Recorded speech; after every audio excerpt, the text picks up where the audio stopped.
भारत माता की, भारत माता की। परम पूजनीय साधु संत, उपस्थित सर्व सुदर्शन परिवार के सदस्य, जब अभी पंडित जी पूजा करवा रहे थे तो वो सह परिवारे कह रहे थे। तो इसका मतलब केवल हम चार लोग नहीं, आप सब है, पूरा सुदर्शन परिवार है। और हम इसको पूरा हिंदुस्तान भी कहते हैं और समस्त विश्व को भी अपना परिवार कहते हैं। इसी विचारधारा से हम आते हैं। यही हमारा और अन्य लोगों का फर्क है।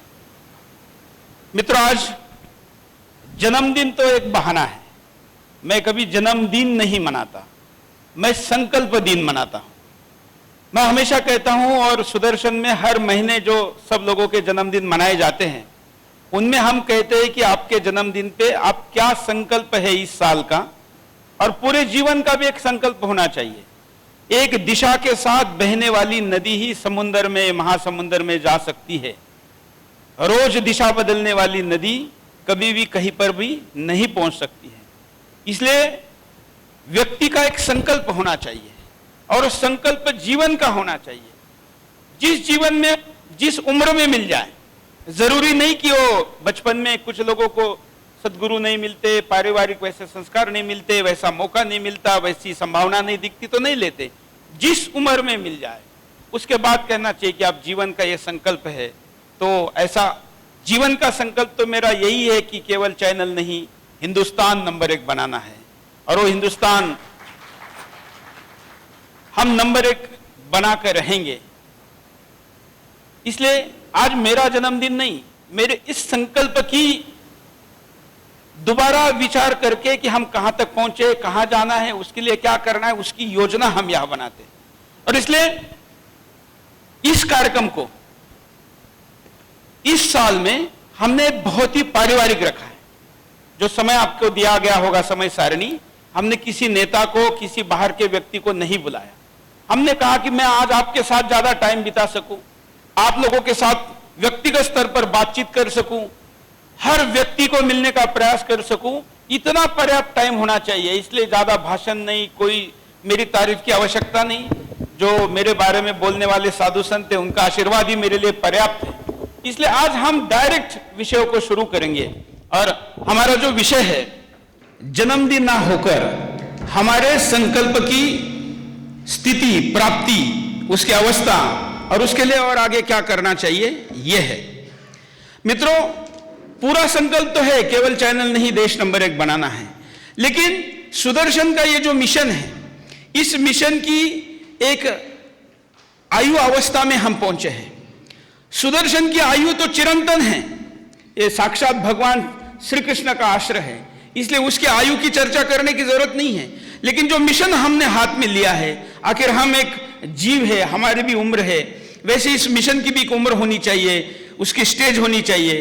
तो मैं ऐसा मानता हूं कि 2005 में जब सुदर्शन पहली बार ऑन एयर हुआ, 9 अगस्त क्रांति दिन के मौके पर, इस 9 अगस्त 2017 में हम एक तप पूरा करेंगे, 12 साल पूरा करेंगे। तो जो किसी भी आंदोलन की, व्यक्ति की, समाज की स्थिति होती है, एक आयु होती है। हम शैशवावस्था से बाल्यावस्था में, बाल्यावस्था से हम आगे बढ़ते हुए अरुण, तरुण अवस्था तक पहुंचे हैं। हमने हिंदुस्तान को पिछले 12 साल में बोल के, चिल्ला के, हिला के जगाया है। अब हिंदुस्तान जाग चुका है, अब उसके हाथों से काम करने का समय आया है। और इसलिए हम शुरू होंगे कि नहीं, ये सवाल जिन लोगों के पास था, उनको हमने 12 साल का एक तप पूरा करके, इफेक्टिव तरीके से पूरा करके दिखाया है। अब हमको उनको ये दिखाना है कि हमारे के संकल्प की पूर्ति अगली 12 साल में हम कैसे करेंगे। मित्रों, इस देश में जो भी राजनीतिक आंदोलन चल रहे हैं, मैं तो अब उसको राजनीतिक आंदोलन भी नहीं कहूंगा, अब तो राजनीतिक पार्टियां हो गई है। और राजनीतिक पार्टियां बस अगले चुनावों की योजनाएं बनाती हैं। दुर्भाग्य से मैं जिसका कड़ा समर्थक हूं और जिसके लिए प्राण देने के लिए तैयार हूं, ऐसे हमारे धार्मिक आंदोलन भी अब धार्मिक आंदोलन नहीं रहे हैं। वो मठों मंदिरों में सिमट गए हैं। महाराज जैसे राजनेता को पहले वो, फिर उसकी पार्टी और फिर देश है, वैसे महाराज लोगों को भी अब वो, उनका मठ और उनके भक्त यही पहले है, उसके बाद देश है। ये दुर्भाग्यपूर्ण लेकिन सत्य है। इससे आगे जाके हमारे शत्रुओं के पास तो 100 200 साल की योजना है, हजारों साल की योजना है।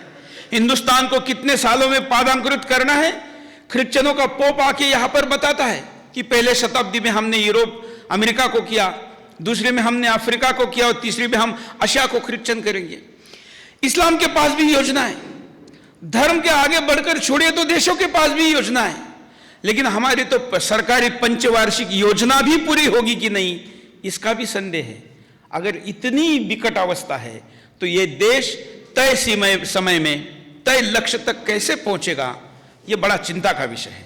और इसलिए हमने सोचा कि जो हमने एक लंबी योजना बनाई थी उसकी एक अवस्था तक हम पहुंचे हैं। आज मेरे 43 साल पूरे हो रहे, इसी साल सुदर्शन के 12 साल पूरे हो रहे।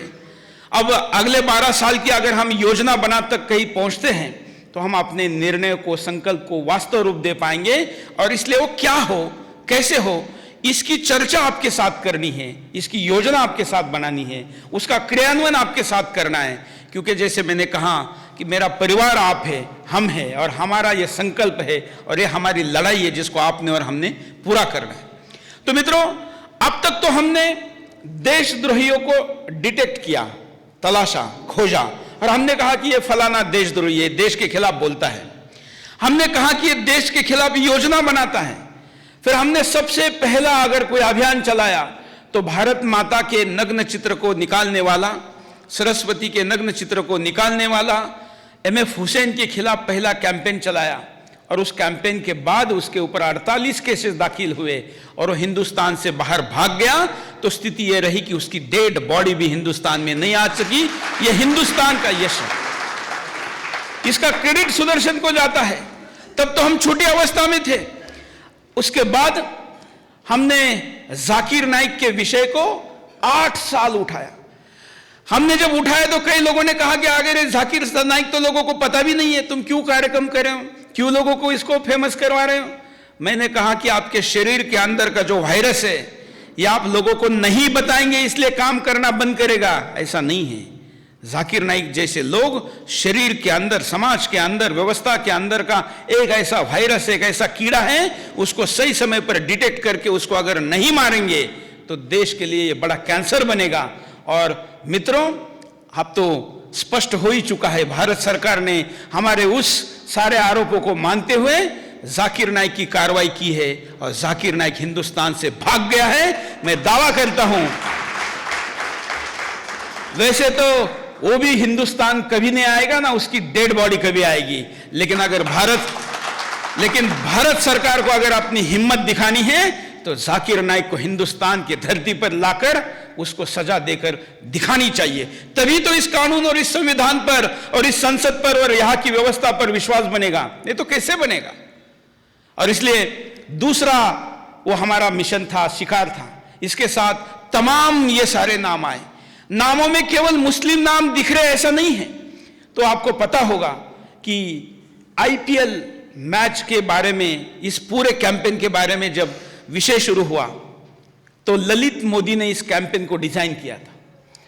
मैंने पहले दिन जब यह कैंपेन केवल IPL घोषित हुआ था, मैचें शुरू नहीं हुई थी, उस दिन हमने कहा कि मुद्दा क्रिकेट का क्या होगा इससे हमको कोई मतलब नहीं है, हिंदुस्तान का क्या होगा, क्योंकि हिंदुस्तान में क्रिकेट को आज एक धर्म माना जाता है, उसको खेलने वाले को भगवान कहा जाता है। उस खेल को अब बाजार बनाया जाएगा और उस बाजार ही नहीं तो IPL के मैचेस के द्वारा हिंदुस्तान में एक जुआ खेलने वाले युवा वर्ग को खड़ा किया जाएगा जो फिर नशेड़ी होगा। और नशा का बाजार बढ़ाने के लिए वो IPL हमारे देश के लिए घातक है। हमने IPL के खिलाफ आवाज उठाई, कितनी कानूनी नोटिस आई, क्या क्या कार्रवाई की स्थिति हुई। मित्रों, इस देश में ऐसी स्थिति पैदा हुई कि जाकिर और MF हुसैन की तरह ललित मोदी को भी हिंदुस्तान छोड़ के भागना पड़ा। आज वो लंदन में इन बाकी लोगों की तरह जी रहा है। मुद्दा केवल आर्थिक गुना नहीं है, वो एक सांस्कृतिक, उसने जो कल्चरल डीकल्चराइजेशन आईपीएल के द्वारा हिंदुस्तान का किया था, ये भी था। फिर भ्रष्टाचार हो, तमाम मुद्दे हो, राष्ट्रीय सुरक्षा के मुद्दे हो, हम उठाते गए। लेकिन अब हमने कुछ फोकस करने की जरूरत है, और वो फोकस क्या हो, कैसे हो, इसी का विचार आज आपके सामने रख रहा हूं। देश में विकास हो, लंबी चौड़ी सड़कें बने, ऊंची इमारतें बने, ये तो सरकार का काम है ही, लेकिन इसको हम देश नहीं मानते। ये देश हो सकता है, लेकिन यही देश है ऐसा नहीं है, क्योंकि इस देश में तो कभी इतना सोना था कि चिड़िया को भी हम सोना कहते थे। यहां पर से जलने वाली अग्नि से निकलने वाले धुओं को भी सोना कहते थे। हर व्यक्ति किलो किलो सोना अपने कंधे पर लेकर जंगल से जाता था। लंका तो रावण की भी सोने की थी। देश विकसित हुआ, इसका मापदंड उसकी ऊंची चौड़ी और लंबी सड़कें इमारतें नहीं, उस देश के व्यक्ति का स्वाभिमान कितना विकसित हुआ, यह हम मानते हैं, जो आज हम नहीं देख रहे। और इसलिए, और ये सारी चीजें कैसी है, एक भूकंप इसको तोड़ सकता है, एक आर्थिक मंदी इसको निगल सकती है, एक विदेशी षड्यंत्र इसको तबाह कर सकता है। और हम तो 1200 साल तक हमको गुलाम करने का प्रयास किया।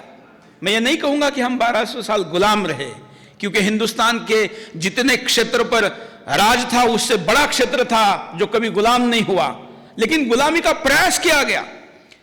उसके बावजूद हिंदुस्तान जीवित रहा। इसके दो कारण थे।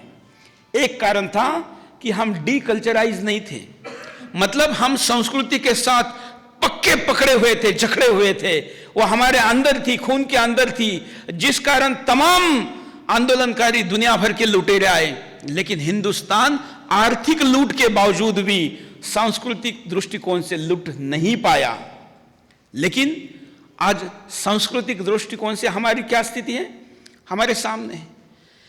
इसके साथ ही लोक संख्या के दृष्टिकोण में भी तब हम बराबर में थे, आज हम लोक संख्या में भी घट रहे हैं। यह भी एक चिंता का विषय है। हिंदुस्तान की सीमाएं कभी ईरान से लेकर इंडोनेशिया तक थी। हमारा कितना बड़ा नक्शा था जो आज भी कई देशों के लाइब्रेरी में है, वो धीरे धीरे धीरे क्यों कम हो रहा है। इतने बड़े बड़े महापुरुषों के हम नाम लेते हैं, महाराणा प्रताप, पृथ्वीराज चौहान से लेके आज के आंदोलन के हमारे क्रांतिकारियों तक, यह हमारे लिए पूज्य है। इनके स्मृति के लिए हम अपना जीवन लगाते हैं और इनका मान सम्मान बना रहे, इसके लिए जान भी देने को लिए तैयार है। लेकिन मित्रों, इतने बड़े महापुरुष होने के बावजूद हिंदुस्तान की सीमाएं अगर घटी है, धर्म अगर कमजोर हुआ है, तो इसका जवाब यह है कि हमको उनसे ज्यादा काम करने की जरूरत है। क्या आज हम छत्रपति शिवाजी महाराज से ज्यादा लड़ने के लिए काबिल है क्या? शिवाजी है समाज में तो जवाब नहीं मिलेगा। अगर पृथ्वीराज चौहान है तो जवाब नहीं मिलेगा। महाराणा प्रताप है तो जवाब नहीं मिलेगा। नेताजी सुभाष चंद्र बोस है तो जवाब नहीं मिलेगा। इनको तो आने भी नहीं देंगे, जन्मने भी नहीं देंगे, और जन्मेंगे तो इनको काम नहीं करने देंगे। लेकिन इनके होने के बावजूद अगर हम सिकड़े हैं तो इसका मतलब हमको इनसे ज्यादा पराक्रम करना पड़ेगा। इसका मतलब हमको इनसे ज्यादा शौर्य करना। और जो समय पे नहीं जागता है वो खत्म हो जाता है।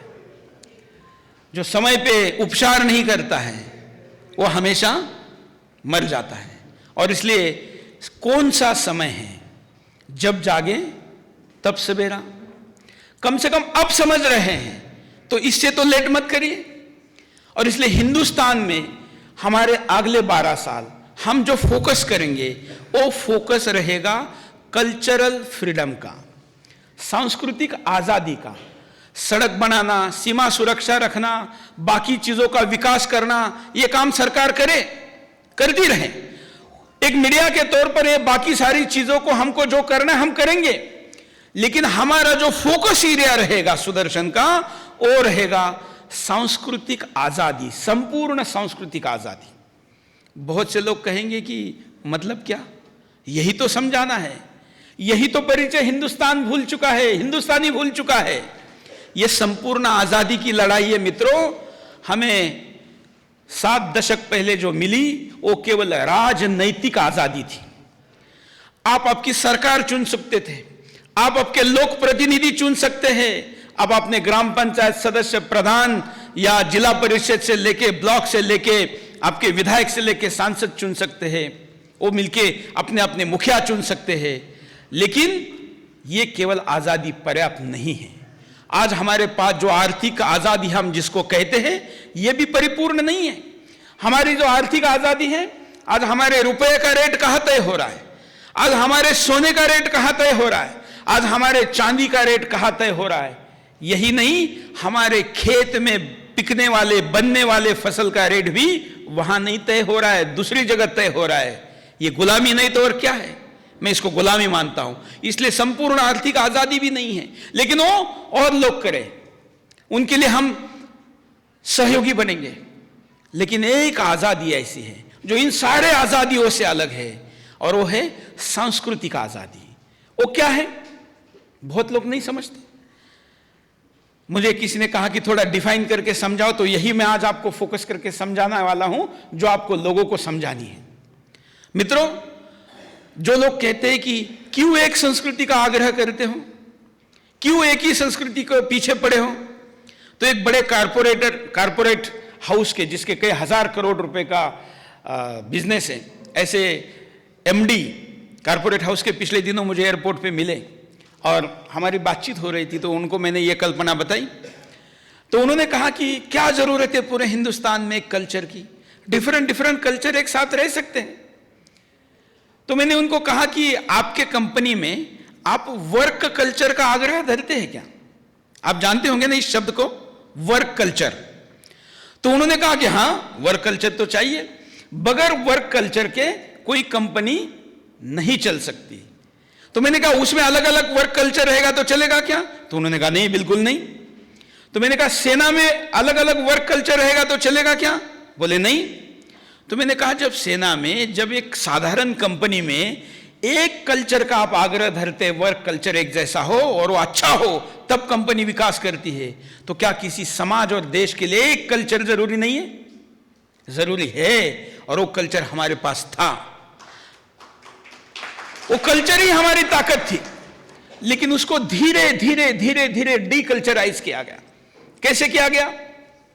और उससे क्या हुआ? उससे हम मानसिक दृष्टिकोण से गुलाम बने।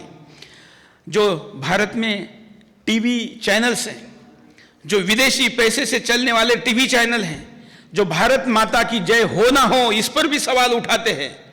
क्या भारत माता की जय बोली जाए या नहीं बोली जाए, इस पे चर्चा होनी चाहिए?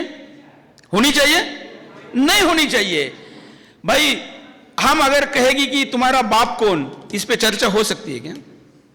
करने की जरूरत है क्या? जो ऐसी चर्चा करने वाले को अगर हम कहेंगे कि हम टीवी चैनल पे चर्चा करते कि तुम्हारा बाप कौन है, तो मानेगा क्या? नहीं कहेगा। भाई, भारत माता हमारी माता है, इस पर किसी प्रकार की चर्चा होने की जरूरत नहीं है। यह हमारा ठाम निर्धार है, संकल्प है। लेकिन इस पे भी चर्चा होता है। क्या ऐसे मुद्दे हैं जिस पे चर्चा नहीं होती? ऐसे तमाम मुद्दे पर चर्चा होती है, और खास करके उन मुद्दों पर चर्चा होती है जिन मुद्दों का भ्रम आपके मन में फैलाना है, बिठाना है। क्या किसी टीवी चैनल पर अच्छा काम करने वाला साधु संत दिखता है? दिखता है क्या? बल्कि तय समय पर हिंदुस्तान में देखिए, एक विशिष्ट अंतर के बाद किसी न किसी साधु को बदनाम करने का कैंपेन चला जाता है, उसकी सच्चाई देखे बगैर चलाया जाता है। और अगर ऐसा नहीं मिलता है तो किसी फर्जी साधु को पकड़कर किसी टीवी शो में बिठाया जाता है, उसको ही साधु दिखाकर, जैसे किसी पूरे हिंदू धर्म का प्रतिनिधित्व कर रहा है, उसको मांस मछली खिलाकर ना जाने क्या क्या कराकर धर्म पर अटैक किया जाता है, कल्चर पर अटैक किया जाता है। यह षड्यंत्र चल रहा है। हम तो हंसते हैं, देखते हैं, टीआरपी देते हैं। इंटरटेनमेंट चैनलों से लेके न्यूज चैनलों के द्वारा सिस्टमेटिक तरीके से जो हमारे मन के ऊपर षड्यंत्र पूर्वक जो डीकल्चराइजेशन किया जा रहा है, हमें हमारे जड़ों से खोखला किया जा रहा है, तोड़ा जा रहा है, इसके बारे में हमको हिंदुस्तान को जगाना है, बताना है कि टीवी से दिखने वाली हर चीज सही है ऐसा नहीं है। यहां पर बहुत सी चीजें एजेंडे के तहत चलाई जाती है। फिल्मों के द्वारा तो क्या एजेंडा होता है मैंने आपको बताने की जरूरत नहीं है, हम तो इसके ऊपर सुदर्शन वाले को क्या बताएं, आप तो जानते ही है कि फिल्मों के द्वारा क्या क्या एजेंडे परोसे जाते हैं, कितने चीजें परोसी जाती हैं। पिछले एक लंबे समय से एक योजनाबद्ध तरीके से बगैर शादी करके रहने वाले लिव इन रिलेशनशिप को भारत में फैलाया जा रहा है। क्या भारत के समाज की यह मांग है? क्या हिंदुस्तान की कोई माता पिता चाहता है कि उसके बच्चे ऐसे रहें? फिर कौन चाह रहा है? तो कुछ शक्तियां हैं जिनको पता है कि हिंदुस्तान की ताकत उनका परिवार है, और इसलिए उस परिवार को अगर तोड़ना है तो परिवार व्यवस्था को खत्म करना होगा, और इसलिए जिसके साथ जितने समय मनमर्जी है उतने समय रहो, उस रिलेशनशिप को लिव इन रिलेशनशिप के नाते प्रमोट किया जा रहा है। ये किसी भी धर्म के लिए अच्छी नहीं है, किसी भी देश और समाज के लिए भी अच्छी नहीं है, और हिंदुस्तान के लिए तो अच्छी है ही नहीं, क्योंकि परिवार हमारी ताकत होते हैं। एक और अगली स्टेप उन्होंने लाई। पहले तो कहते थे कि लड़का और लड़की शादी करें बगैर रहें, बाद में उन्होंने लाया होमोसेक्सुअलिटी। लड़का लड़के से शादी कर सकता है, लड़की लड़की से शादी कर सकते हैं। मतलब एक तरफ क्या कैंपेन चला रहे हैं कि बगैर शादी करे रहने दो, चल रहा है ना कैंपेन, लिव इन रिलेशनशिप को कानूनी दर्जा दो, इसके खिलाफ मत बोलो। ये कैंपेन एक तरफ आप चला रहे हो, दूसरी तरफ आप शादी का कैंपेन चला रहे हो। कौन से शादी का? लड़का लड़के से, लड़की लड़के से। क्या यह प्रकृति संगत है? नहीं है। क्या यह हिंदुस्तान की जरूरत है? कोई हिंदुस्तानी चाहता है? अरे ये तो विकृति है। इसके बावजूद इसको प्रमोट किया जा रहा है, और इस बारे में हिंदुस्तान के टीवी चैनलों पर डिबेट होती है, बड़े बड़े लोग बैठते हैं, चर्चा करते हैं। जिसकी जरूरत नहीं उसको प्रमोट करना एक षड्यंत्र का हिस्सा है, और इसलिए इसके खिलाफ बोलने की आवश्यकता है, बल्कि इसके खिलाफ लड़ने की आवश्यकता है। यह क्यों किया जाता है? आप कहेंगे कि क्या है, कुछ लोग बिगड़ते हैं तो क्या फर्क पड़ता है? मित्रों, हमारे यहां कहते हैं कि अगर एक मछली बिगड़ जाए तो क्या करती है? पूरे तालाब को खराब करती है। महाराष्ट्र में प्याज बनता है, एक प्याज का, जिसको महाराष्ट्र में कांदा बोलते हैं, वो एक खराब हो जाए तो पूरा की पूरा खराब कर देता है।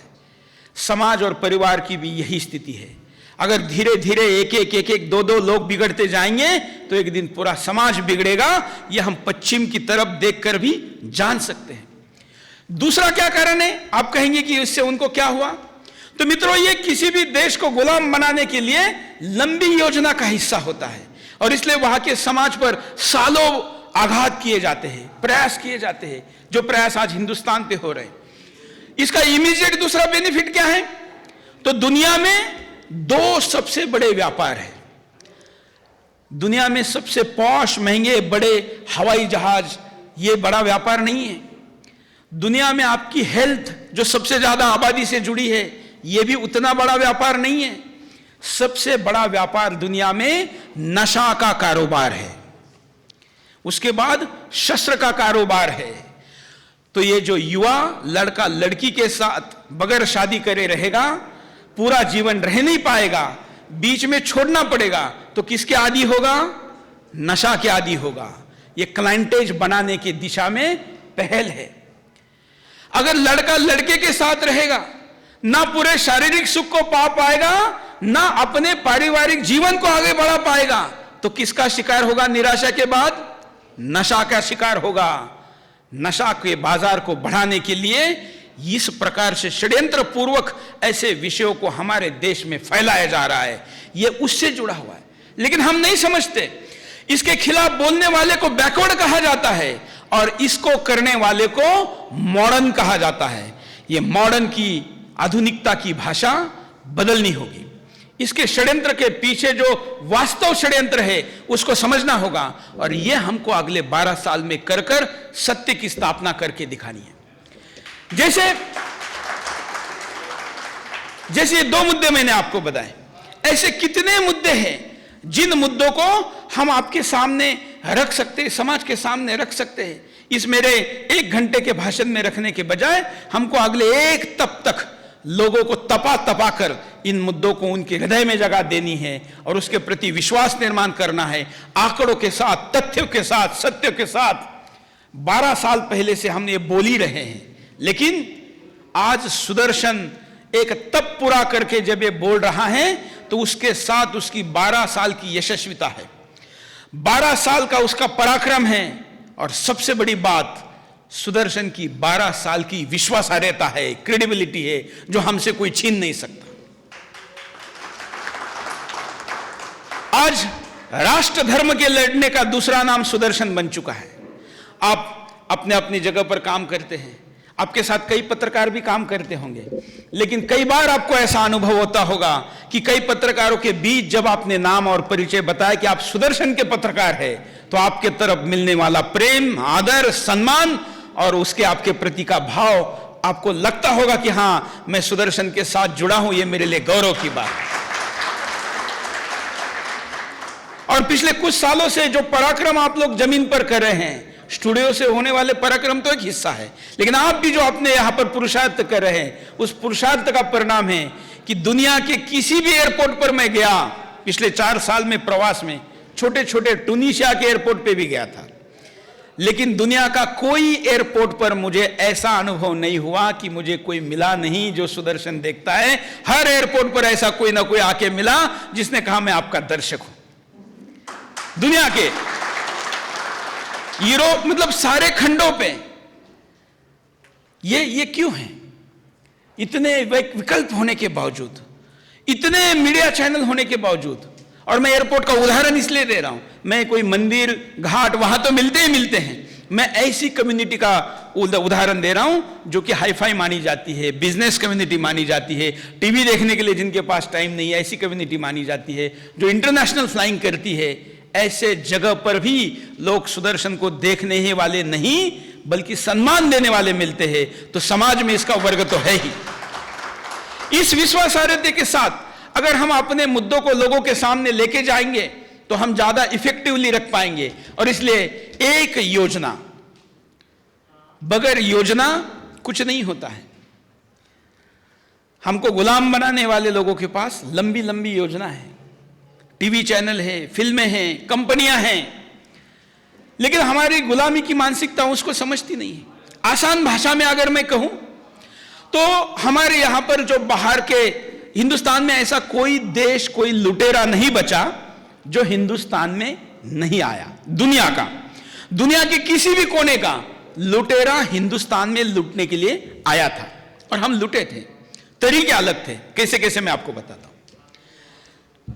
1200 साल पहले यहां पर जो मुगल तो बाद में, जो विभिन्न देशों के मुस्लिम आक्रांता आए, उन्होंने इस देश में जितने भी समय के लिए आए हो, जितने भी समय के लिए, उन्होंने कैसे लूटा? तो आपके गले पे तलवार रखी और आपको कहा कि जो भी माल है वो लाओ, अपना धर्म बदलो, नहीं तो मरने के लिए तैयार हो जाओ। तो एक समय था जब आपने तलवार के बदले, तलवार के दबाव में या तो धर्म बदला, या तो धन लूटा, या तो आप मर गए। कितने साल चलता रहा? करीब 800 से 1000 साल हिंदुस्तान के बड़े हिस्से पर। उसके बाद क्या हुआ?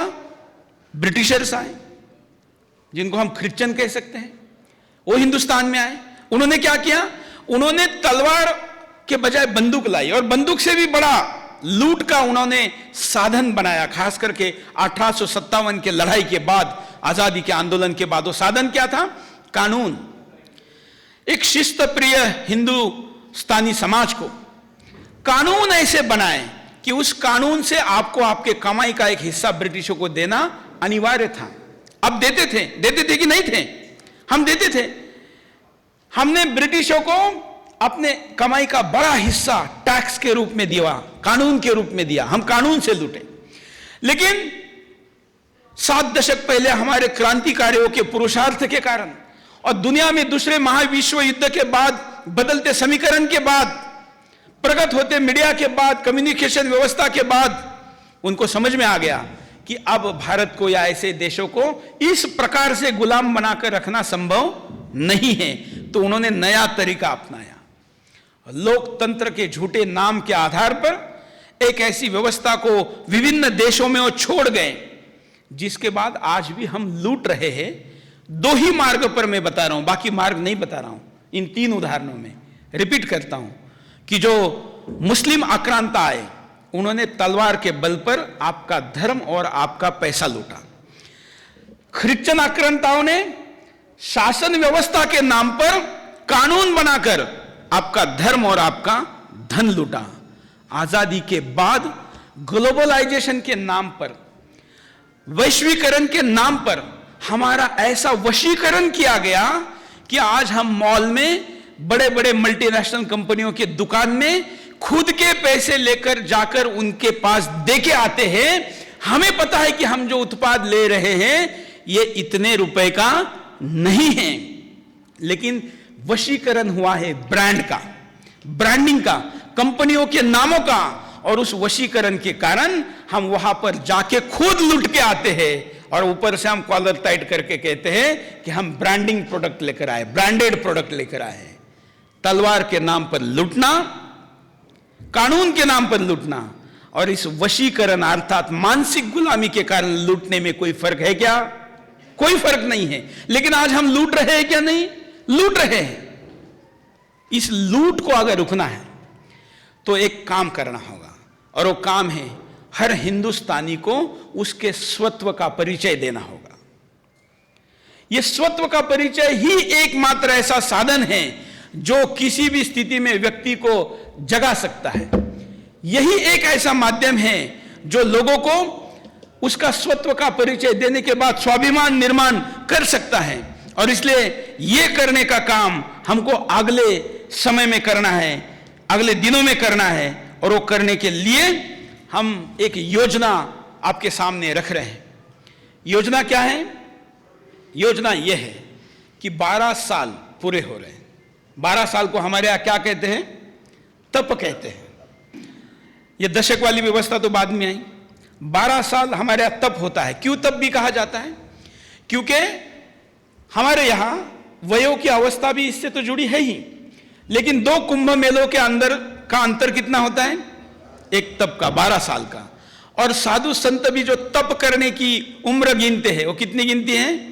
12 में गिनते हैं।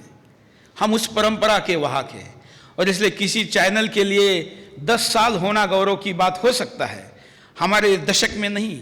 और हम तो तप करने वाले लोग हैं, इसलिए हमारे लिए तप 12 साल महत्वपूर्ण है। इसलिए और हमने तपश्चर्या की है, इसमें कोई सवाल है क्या? आपके दुश्मन को भी नहीं है। सुदर्शन चलाना एक तपश्चर्या थी, है और रहेगी, यह आपका दुश्मन भी मानता है। और इसलिए इस 12 साल को, इस तप को हम 12 के फिगर में प्रस्तुत करेंगे। इस 12 साल पूरा होने तक 9 अगस्त को पूरा होगा, लेकिन उसकी हमारी इंटरनल प्लानिंग हम आज से शुरू करेंगे। हम इस 12 साल पूरा होने पर देश विदेश में रहने वाले इस विचार के, इस मान्यताओं के लोगों को 12,000 वॉलंटियर के तौर पर निमंत्रित कर रहे हैं। हम 12,000 स्वयंसेवकों को कह रहे हैं कि 12 महीने हमको दे दो। 12,000 स्वयंसेवक 12 महीने दे दो, आपकी सारी व्यवस्था हम करेंगे। रहना, खाना, घूमना, काम करने के लिए माहौल से लेके व्यवस्था देना, सब कुछ करेंगे।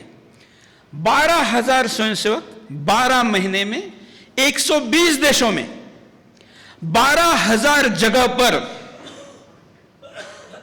12 लाख घरों में 12 करोड़ लोगों तक जाएंगे। यह हमारा व्यवस्था का हिस्सा है। योजनाबद्ध तरीके से, संपूर्णतः हाईटेक, हर व्यक्ति का लक्ष्य निर्धारित रहेगा।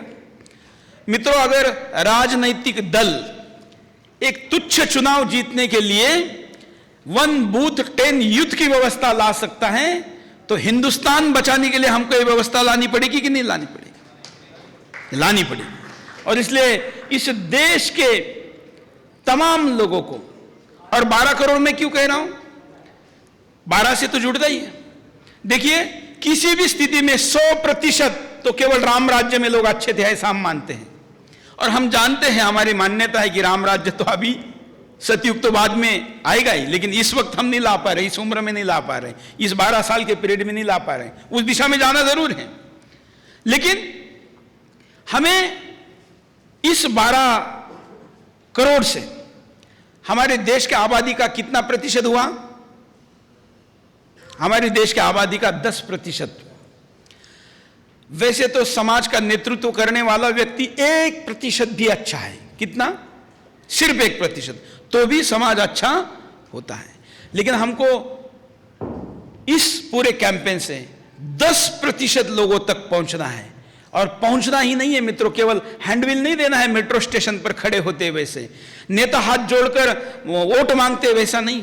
तो उन 12 लाख घरों में हम समय लेकर, बेल बजाकर घर के अंदर जाएंगे। आपके पास जो 12,000 वॉलंटियर हैं, उनके पास टैब में, मोबाइल में एक 5 मिनट का हमारा पूरा योजना का वीडियो रहेगा कि आप आज तक हमने क्या किया, हम क्या करने जा रहे हैं और उसमें आपकी क्या भूमिका है। ये वीडियो उसको दिखाया जाएगा। उसके साथ 12 मुद्दों पर चर्चा की जाएगी, संवाद किया जाएगा। ये संवाद करने के लिए जाने वाले स्वयंसेवकों का प्रशिक्षण होगा, देश के चारों कोनों पर होगा। उसमें मैं खुद उपस्थित रहूंगा, पूरे समय उपस्थित रहूंगा। और उस मुलाकात में, उस भेंट में हमारा स्वयंसेवक उसके सामने उन 12 मुद्दों के बारे में उन लोगों को जागरूक करेगा। उसके मोबाइल में सुदर्शन का ऐप डाउनलोड करा देगा। इसके पास अगर कोई समय है तो उस समय का इस आंदोलन में, आजादी के आंदोलन में क्या उपयोग हो सकता है, उसकी क्या रचना लगाई जा सकती है, वो भी तय करेगा। ऐसे 12 लाख घर अगर हम हिंदुस्तान में खड़े करते हैं तो क्या हम हिंदुस्तान को बदल नहीं सकते? बदल सकते हैं। और टीआरपी के लिए घरों में जाने की योजना बनाने वाले चैनल तो आपने बहुत देखे हैं, लेकिन सुदर्शन टीआरपी के लिए लड़ता है क्या? नहीं। हम तो हिंदुस्तान को जिताना चाहते हैं, हम तो हिंदुस्तानियत को जिताना चाहते हैं। और इसलिए टीआरपी के लिए 12 लाख घर नहीं है। हम तो इतना समर्पण संघर्ष करके भी टॉप 10 में हैं। आपके जैसा नंगा नाच चाहेंगे और करेंगे तो हम भी 1 नंबर बन सकते हैं, लेकिन हमको केवल चैनल को नहीं, देश को 1 नंबर बनाना है। और इसलिए सुदर्शन का नंबर क्या है, यह मुद्दा नहीं है। सुरेश चौहान के का क्या होगा, यह मुद्दा नहीं है। देश का क्या होगा, यह मुद्दा है। और मित्रों, इस 12 साल में इतने विपरीत स्थितियों के बावजूद अगर आपको इतना मान सम्मान मिल रहा है तो कल्पना करिए कि अगले 12 साल बाद जो बातें मैं कह रहा हूं, जो सच होनी ही वाली है, मैं अगर मगर में कभी नहीं बोलता, अगर ये सच होगी ऐसा कभी नहीं कहता, क्योंकि मेरा ईश्वर पर पूरा भरोसा है, 100% भरोसा। जिसको कोई ईश्वर नहीं कहता हो, कुछ और कहता हो, लेकिन ऐसी शक्ति दुनिया में है, मैं उसका उदाहरण हूं। तमाम समस्याएं सुदर्शन पर आई। जब चैनल शुरू करने की बारी आई और जब हमने ये कहा तो लोगों ने कहा कि ये कैसे हो सकता है, हो ही नहीं सकता। लेकिन मित्रों, मैंने जिस गुरु का अनुग्रह लिया है, जिस परंपरा का मैं वाहक हूं, वो ये कहती है कि अगर आपका संकल्प सत्य है, उस संकल्प पर अगर आप ईमानदारी के साथ चल रहे हैं तो उसको पूरा करने का काम ईश्वर का है। और इसलिए सुदर्शन बंद करने के लिए जाकिर नाइक 9 सांसदों के साथ, 1 मंत्री के साथ प्रधानमंत्री को मिला तो भी चैनल बंद हो पाया क्या? नहीं। हिंदुस्तान में ऐसी किसी प्रकार की रेड नहीं है जो हमारे ऊपर नहीं हुई, सारे प्रकार की हुई। यहां तक कि जब आचार्य बालकृष्ण को पासपोर्ट के बहाने अरेस्ट किया गया था, तब मेरे पासपोर्ट के बारे में भी जांच हुई। और दिल्ली के अधिकारी, मैं जिस स्कूल में पढ़ता था छोटे से, उस स्कूल में तक जाके आए, लेकिन वहां पर भी कुछ मिला क्या? नहीं। क्योंकि हमें पता है कि जब हम मुट्ठी बांधकर दुश्मन के खिलाफ ललकारते हैं तो हमें कोई गलती नहीं करनी है और ईश्वर हमसे होने भी नहीं देगा। इसलिए आर्थिक हो, चारित्रिक हो, किसी भी प्रकार के जितने हमले हुए, उन हमलों से हम विक्रमी तरीके से बाहर निकले, क्योंकि वो हमले हमारे ऊपर नहीं थे। ये हमले हमारे मिशन की तरफ थे, और मिशन किसका है? ईश्वर का है। ये हमने नहीं किया। एक व्यक्ति जो आर्थिक दृष्टिकोण से सामान्य परिवार से निकला हो, जिसका कोई उद्योग परिवार का बैकग्राउंड ना हो, क्या वो ऐसा व्यक्ति 12 साल चैनल चला सकता है? जो हिंदुस्तान की एक बड़ी बिल्डिंग, आज किसी प्राइवेट चैनल की बिल्डिंगों की भी साइज हम निकाले तो आज हम टॉप 1 टॉप 2 में हैं। ये कैसे बना सकता है? और चलाना, ये तो सफेद हाथी कहा जाता है। लेकिन भाई सफेद हाथी किसने बनाया? ईश्वर ने। तो जो हाथी तो बड़ी चीज है, हम तो ये मानते हैं कि जो चोंच बनाता है वो चारा भी बनाता है। इसलिए इस साइज में नहीं, 120 देशों में जाकर भी बढ़ेंगे तो भी उसको चलाने वाला कौन रहेगा? ईश्वर रहेगा। हमें कुछ नहीं करना, हमें बस संकल्प पे टिके रहना है, हमें बस अपने निर्णय पर अडिग रहना है, उससे समझौता करना नहीं है, साथियों को लाना है। यहां पर ऐसे कई लोग हैं जो 12 साल से सुदर्शन के साथ जुड़े हैं। मैं तो कहता हूं कि आप 12 साल से सुदर्शन के साथ इसलिए जुड़े हैं, और कई लोग यहाँ 5-5, 8-8, 10-10 साल से जुड़े हैं, क्योंकि हमारा इस जन्म का बंधन नहीं है, हमारा पिछले जन्म का बंधन है। मैं दावे के साथ कहता हूं कि पिछले 1000 साल में इस देश को बचाने के लिए, संस्कृति को बचाने के लिए जितनी भी लड़ाई हुई होगी, जितने योद्धा रहे होंगे, और आजादी के आंदोलन में जितने क्रांतिकारी रहे होंगे, वो आप यहां पर बैठे हैं, पिछले जन्म के आप लोग।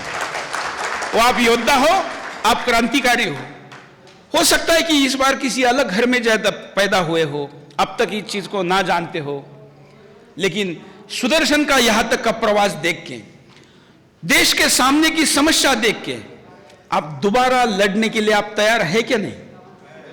दोबारा लड़ने के लिए आप तैयार है क्या नहीं? मुट्ठी बांधकर हाथ ऊपर करके कहिए कि हम हिंदुस्तान को आजाद करके रहेंगे, हम आजाद करके रहेंगे, हम आजाद करके रहेंगे। इसके लिए चाहे हमें प्राण देने पड़े, सर्वस्व देने पड़े, बलिदान देना पड़े, कुछ भी देना पड़े, हम तैयार है ईश्वर हमें शक्ति दे, हमें सामर्थ्य दे, हमें यश दे। ये ईश्वर को अगर हम ये मांग रहे हैं तो वो देता है, इस पर हमारा भरोसा है, और वो देगा ही, इस पर मेरा भरोसा होने के कारण होगा, देखेगा, इब बट मैं कभी नहीं कहता, तो मैं कहता हूं कि होगा। और ये करने के लिए अगली 12 साल की योजना का एक 12 महीने का वर्ष बहुत महत्वपूर्ण है, जो कि 9 अगस्त 2017 से शुरू होगा। इस वर्ष कितवा रहेगा? 12 कंप्लीट होने के बाद 13। हमको हिंदुस्तान को जाके समझाना है कि ये सुदर्शन चैनल, ये मिशन 13 है।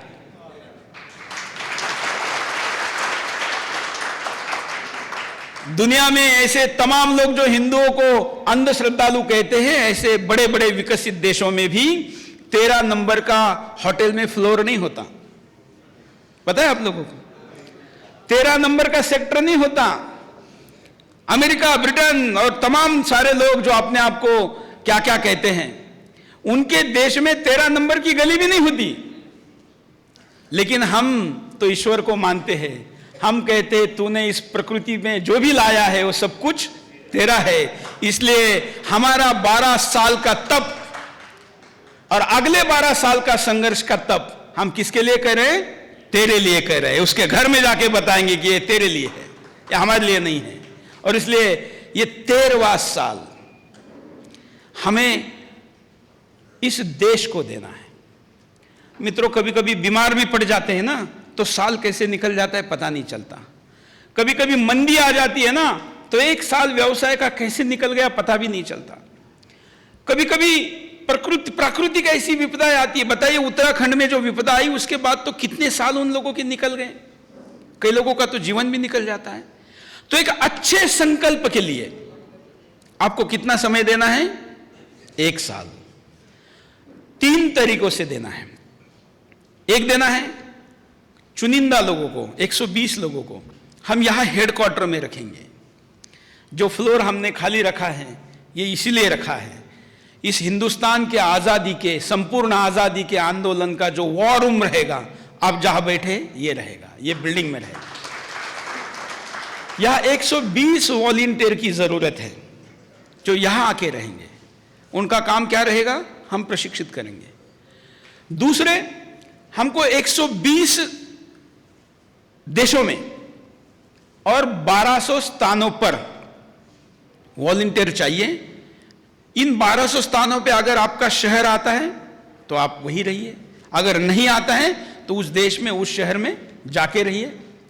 और अगर इसके सिवा जो लोकेशन है, आपका भी हो सकता है, बाहर का भी हो सकता है, तो ये 3 लोकेशन पर हमको 12 महीने देने वाले वॉलंटियर चाहिए।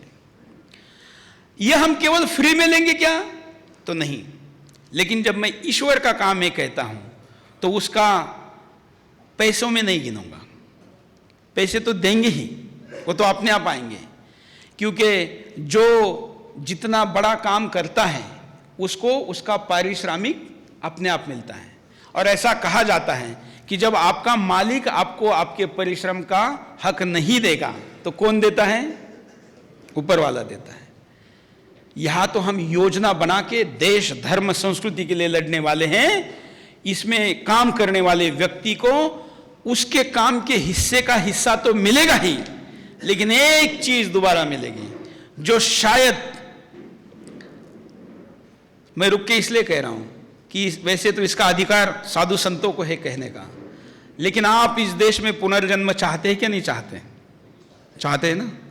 मनुष्य भी बनना चाहेंगे, मोह है। मोक्ष तो सबको मिलना नहीं है, हमको पता है। और हम मोक्ष से भी ज्यादा भारत माता की सेवा करना चाहते हैं, क्योंकि मोक्ष के बाद जो स्वर्ग मिलने वाला है उसको हम यहां बनाना चाहते हैं।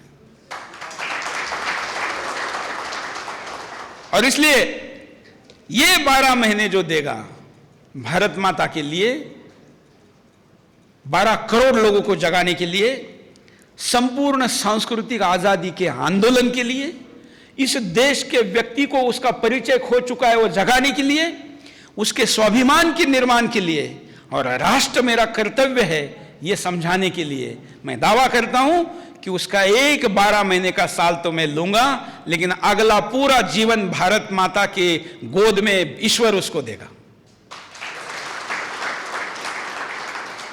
और इसलिए ऐसा एक साल आप में से जो दे सकते हैं, इस कार्यक्रम को देखने वाले YouTube पर, सोशल मीडिया पर, या आपके द्वारा सुनने वाले जो भी लोग होंगे जो दे सकते हैं, वो हमको संकल्प करें, हमको संपर्क करें।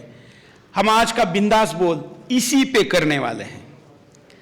हम तो ठोक बजा के करते हैं, हम तो देश को बचाने की योजना बना रहे हैं, तो इसको इंडोर रूम में बनाने की क्या जरूरत है, खुलेआम करेंगे। दुश्मन जाग जाएगा तो डरने की जरूरत क्या है, जल्दी पहचान में आ जाएगा। और जिनको देश बचाना है वो तो योजना बना ही रहे हैं, जिनको देश तोड़ना है वो भी खुलेआम अपनी योजनाओं को बताते हैं। और हमको तो बचाना है, इसलिए आज के बिंदास बोल से मैं इस योजना को, जो सुदर्शन के योद्धा के तौर पर मैंने आपके सामने रखा है, हिंदुस्तान के संपर्क करने वाले लोगों का प्रशिक्षण होगा यहां।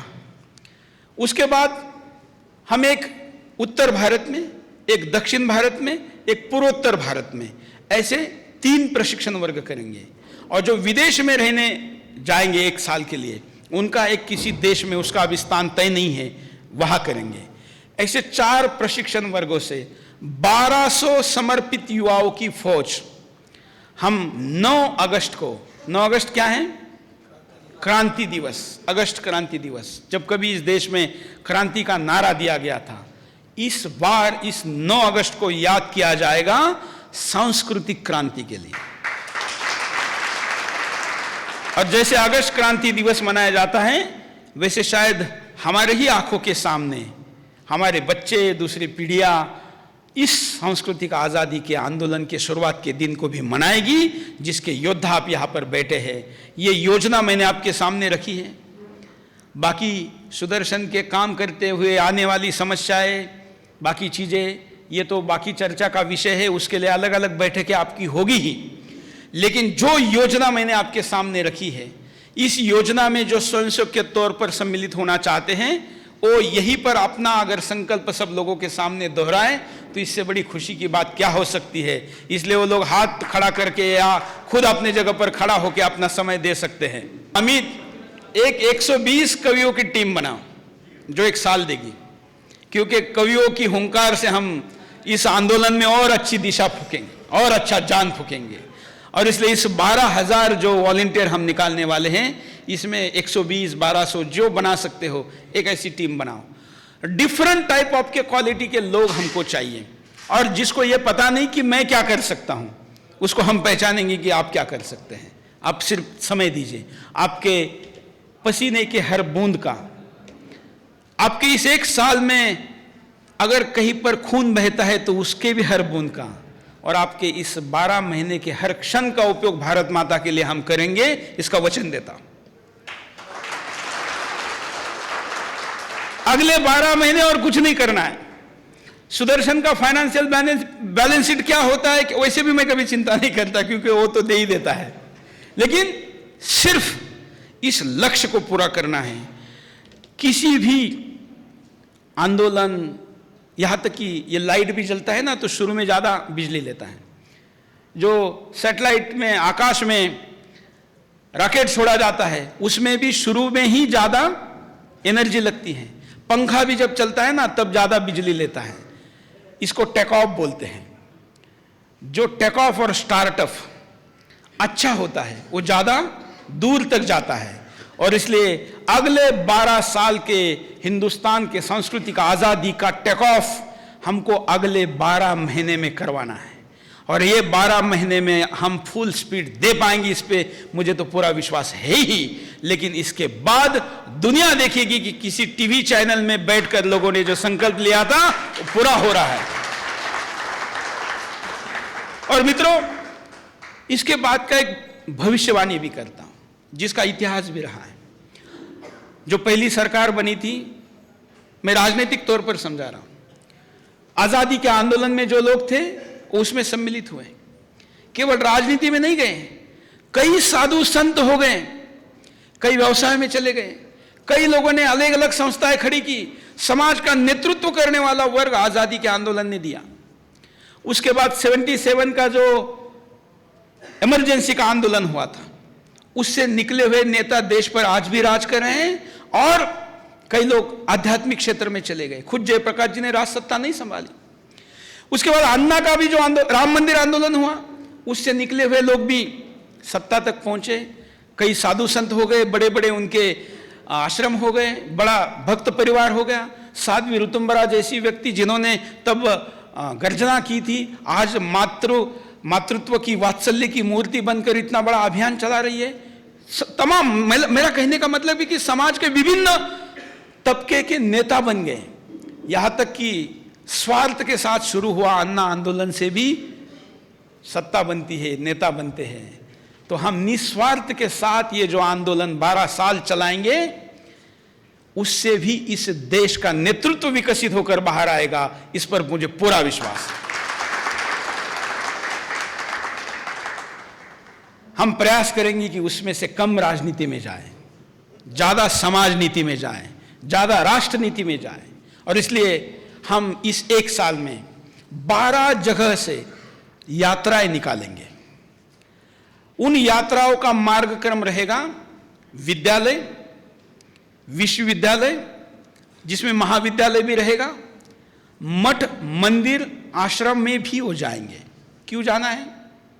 यहां लोग एकत्रित होते हैं। किसी भी देश के क्रांति का रास्ता कॉलेज और यूनिवर्सिटी से जाता है। किसी भी समाज को बदलने का रास्ता, संस्कारों का रास्ता मठ, मंदिरों से जाता है। कि कुछ देशों में गिरजाघरों, मस्जिदों से भी जाता होगा। हमें इस देश में इन लोगों को जगाना है। हमारा निशाना भी साफ है। हमें कॉलेज के युवाओं को जाकर कहना है कि तुझे शिकार बनाया जा रहा है, तुझे गलत चीजों का, इनके हीरो कौन है? आज इस देश के युवाओं को अगर पूछेंगे कि 25 क्रांतिकारियों के नाम बताओ, तो नहीं बता पाएंगे। 10 महापुरुषों के नाम बताओ तो नहीं बता पाएंगे। लेकिन अपना सब कुछ बेचकर आधुनिक ग्लैमर के नाम जो पर्दों पर नकली हीरो देखते हैं वो इनके हीरो होंगे। क्या असली हीरो को छोड़कर नकली हीरो के पीछे भागने वाला युवा असली हीरो बन सकता है? नहीं बन सकता। क्या वो असली देश बना सकता है? नहीं बना सकता, क्योंकि वो सपनों में जी रहा है और वो सपना भी झूठा है, वो सपना भी झूठ है। और इसलिए वो भ्रम का भोपड़ा जिसको कहा जाता है, मराठी में हम लोग कहते हैं कि भ्रमाचा भोपड़ा फुटेल, जो आपका भ्रम है वो एक दिन टूट जाएगा। और इसलिए जो वर्चुअल दुनिया में उसको जिया जा रहा है, जी रहा है, इससे हमको वास्तव दुनिया में उसको लाना है। और वो आएगा क्योंकि हमारा खून है। वो सोया हुआ शेर है, उन्होंने उसको बकरा बनाया है। ये टीवी चैनल शो भी करते हैं तो नाम क्या रखते हैं? बकरा बनाएंगे। क्या करते हैं? किसी को कुछ बना देते और बकरा दिखाते कि इसको बकरा बनाया। एफएम रेडियो से कॉल आते हैं और क्या करते हैं? बकरा बनाते हैं। ये मुर्गा बनाते हैं, बकरा बनाते हैं। हमको शेर बनाने हैं, शेर बनाने हैं, हिंदुस्तान के शेर बनाने हैं। और इसलिए हम कॉलेजों में जाएंगे और वो जो मुर्गे बन चुके हैं, बकरा बन चुके हैं, कुछ तो लड़के भी लड़कियां बन चुकी है। लेकिन यहां तो लड़कियों में भी महारानी होती है, दुर्गा होती है, झांसी की रानी होती है, पद्मिनी होती है। ये उसको समझा नहीं है। आज इनके आदर्श महिलाओं के भी कौन है, लड़कियों के कौन है? दुर्भाग्य से इस देश के साधु संतों के ट्विटर अकाउंट पर मिलियंस में फॉलोअर नहीं है, लेकिन ये जो फिल्मी चरित्रहीन लोग हैं इनके फॉलोअर्स मिलियंस में हैं। लोग इनको फॉलो करते हैं, इनका पहनावा फॉलो करते हैं, और इसलिए इनके द्वारा एक षड्यंत्र को पहुंचाया जाता है। कैसे? जब करीना कपूर को बेटा हुआ तो उसका नाम क्या रखा गया? तैमूर। कौन था तैमूर? तैमूर ना हिंदुस्तानी था, ना केवल हिंदुओं का दुश्मन था, उसने तो मुसलमान भी मारे। जितने महीनों के लिए हिंदुस्तान में आया था, 15 दिन के लिए दिल्ली आया था, उसने बनाकर जो कैदी लाए थे उन कैदियों को एक साथ एक जगह दिल्ली में रखना सुरक्षित नहीं है, ये विद्रोह कर सकते हैं। ऐसा जब उसके सेनापतियों ने बनाया तो उसने बंदी बनाकर लाए लोगों को जो सर काटे उससे मीनारें खड़ी की थी, मीनारें। ऐसा तैमूर का नाम रखने का षड्यंत्र हिंदुस्तान में चल रहा है। वो ऐसे लोगों के लिए द्वारा चल रहा है जिनके मिलियंस में फॉलोअर्स है, लाखों में फॉलोअर्स। और इसको भी आजादी कहते हैं। क्या कहते हैं कि भाई पति पत्नी को लगा हुआ नाम रखा, उनकी आजादी है। क्या आपका पड़ोसी आपके मां बहन पर बलात्कार करने वाले का नाम अगर उसके बेटे का रखते तो आप विरोध करेंगे कि नहीं करेंगे? करेंगे ना।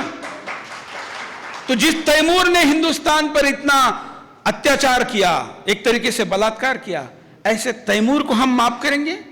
नहीं करेंगे। सरकार मजबूर हो सकती है तथाकथित आजादी के नाम पर, मीडिया गुलाम हो सकता है, लेकिन इस देश में आपके जैसे बड़ी संख्या में आजादी का आंदोलन लड़ने वाले प्यारे भारत माता के लाल भी है जो इसका विरोध करेंगे। विरोध का तरीका आधुनिक रहना चाहिए। हम वहां जाके उसके तैमूर को मारना नहीं है, वो काम नहीं हमको करना है, क्योंकि ये तो हमें क्रिमिनल बनाने के दिशा में लेके जाएगा। हमें इस पूरे आंदोलन में क्या करना है? हमें भी उस षड्यंत्र में नहीं फंसना है जिस षड्यंत्र में मॉडर्नाइजेशन और बैकवर्डनेस का उदाहरण दिया जाता है। आज कम कपड़े पहनने वाली लड़की को क्या कहते हैं? मॉडर्न। और पूरे कपड़े पहनने वाली लड़की को क्या कहते हैं? बैकवर्ड। या कई लोग तो आंटी भी कहते हैं, कई लोग क्या कहते हैं, अब मुझे देहाती कहते हैं, गांव से आई कहते हैं, अलग अलग जगह पर अलग अलग चीजें कहते हैं। क्या शालीनता के साथ अपने आप को प्रस्तुत करना मॉडर्नाइजेशन है, या आधुनिकता के नाम पर देह प्रदर्शन करना मॉडर्नाइजेशन? शालीनता वाला है, लेकिन प्रस्तुतिकरण ऐसे किया जाता है, ऐसे तरीके से किया जाता है, और वीडियो बनाया जाता है दीपिका पादुकोण द्वारा, मेरी मर्जी। आप लोगों ने देखा होगा, मैं जैसे चाहूं जैसे रहूं, जैसे चाहूं वैसे पहनूं, जिसके साथ चाहे रहूं, जिसका चाहे बच्चा पैदा करूं, क्या क्या। अब मैं तो बोलना भी नहीं चाहता आज पवित्र दिन पर, लेकिन ये करना अगर आजादी है तो ऐसी आजादी हमको नहीं चाहिए। इस आजादी को हम खत्म करेंगे, हमारे लिए यही गुलामी है जो तुम कह रहे हो, और वो आजादी हम लाएंगे जो हिंदुस्तान को लंबे समय तक जीवित रख पाएंगी। और इसलिए हम लोगों के सामने तथ्य, सत्य, आंकड़ों के साथ, उदाहरणों के साथ रखेंगे, ऐसे लोगों को प्रस्तुत करेंगे, ऐसे लोगों को लेकर जाएंगे। ऐसा आंदोलन करना है। आप में से कई लोग वॉलंटियर बनने के लिए खड़े हो गए, सहमति दी, धन्यवाद। तो इसलिए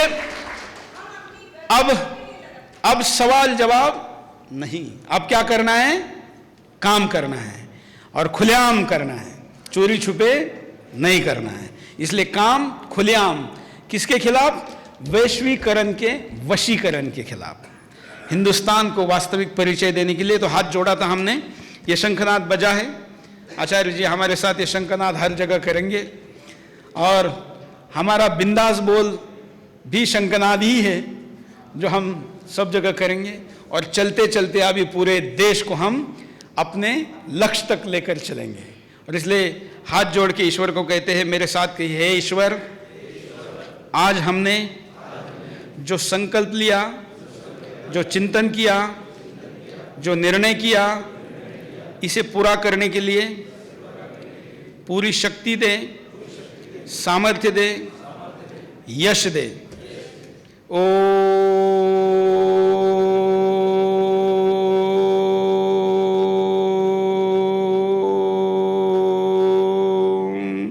शांति शांति शांति।